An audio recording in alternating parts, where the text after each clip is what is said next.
Olá, queridas, graça e paz. O tema de hoje é depressão. Bom, acho que todo mundo já teve alguma vivência, alguma experiência sobre esse assunto, não é mesmo? Um assunto muito comum, muito prevalente, principalmente entre nós mulheres.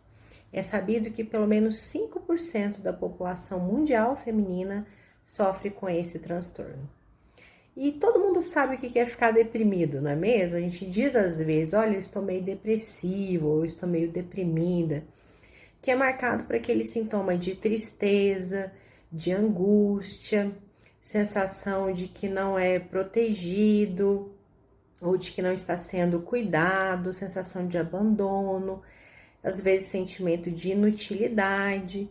Muito comum e muito marcante a questão da anedonia, que é a falta de prazer nas coisas. Muito comum a labilidade emocional, que é uma hora tá triste, a mesma hora tá alegre, a mesma hora tá raivoso. Então você muda de humor com muita variabilidade, choro fácil. E isso pode trazer comportamentos ainda mais expressivos, comprometimentos ainda maiores, como, por exemplo, a perda de memória, a dificuldade de reter informações, a dificuldade de concentração e o prejuízo laborativo, o prejuízo no trabalho, nas suas atividades pessoais, nas suas atividades familiares. E é justamente isso que marca um transtorno patológico, que marca uma doença, que é esse prejuízo funcional.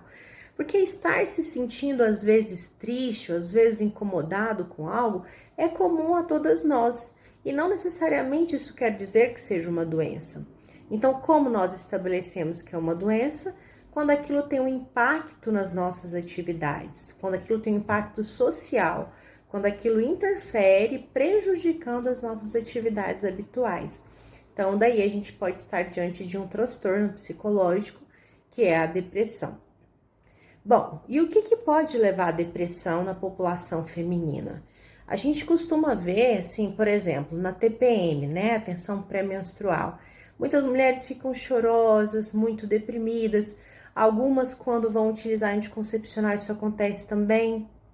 Então isso é depressão? Não, mas isso quer dizer que muitas vezes esses sintomas depressivos, eles podem ter uma regulação hormonal. Isso não acontece somente com progesterona e estrogênio, como ocorre na depressão pós-parto, que diante da queda abrupta desses níveis, as mulheres podem ter depressão até 2 vezes mais do que no caso fora desse período pós-parto.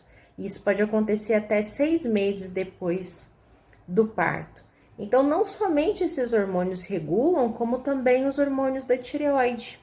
Então, é comum que a mulher tenha os sintomas depressivos por conta de alterações da tireoide, basicamente o hipotireoidismo, que é uma elevação do TSH.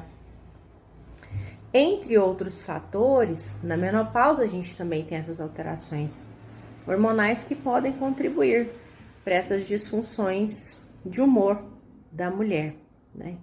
Então, mediante esses sintomas, se eles forem persistentes, nós precisamos procurar o médico, que vai fazer esse diagnóstico diferencial. Será que isso é uma fase natural do ciclo da mulher? Será que isso é uma alteração hormonal? Será que nós estamos falando propriamente de um transtorno depressivo? E diante de cada um desses fatores, o médico vai direcionar o tratamento. Os transtornos depressivos, eles podem ser tratados de várias maneiras. Na verdade, a gente diz que é uma somatória multifatorial. Você precisa de várias coisas para que você tenha sucesso no tratamento antidepressivo. A primeira delas é a psicoterapia, que é o apoio do psicólogo, né? O acompanhamento psicológico. Outro ponto importante é a gente fazer atividade física.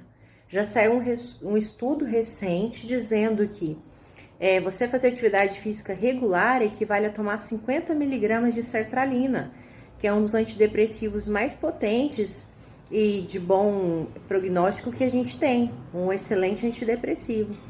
E o outro é o tratamento com fármacos, né? Que são as medicações que estão possíveis. A gente também tem terapias associadas, né? Terapias alternativas, né? E aí vai muito da crença e do acesso de cada um acupuntura, né? Homeopatia, várias coisas que podem estar associadas ajudando essa pessoa a superar este problema.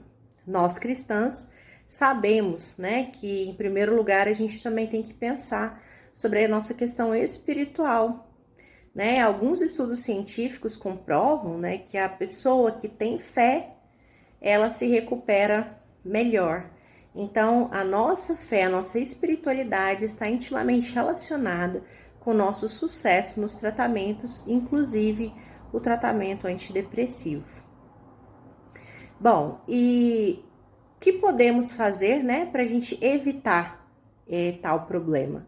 Ter um estilo de vida saudável, evitar ambientes estressores, compreender os nossos limites e procurar ajuda diante das pequenas perturbações que possam estar ocorrendo ali no nosso dia a dia. Bom, então é isso que eu queria falar com vocês. Lindas e informadas? Então, um beijo e até a próxima.